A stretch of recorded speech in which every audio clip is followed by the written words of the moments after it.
What if everything you know about memory is completely wrong, and your brain actually remembers the wrong things better than the important ones? You trust your memory every single day. Every face you've seen, every conversation you've had, every moment you believe you remember, feels completely real. But science suggests something uncomfortable.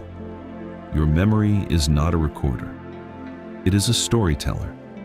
Every time you remember something, your brain doesn't replay the past.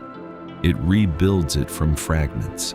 It fills in missing pieces, changes tiny details, and sometimes even creates things that never happened. The strange part is that it doesn't do this by accident. Your brain isn't trying to preserve the past perfectly.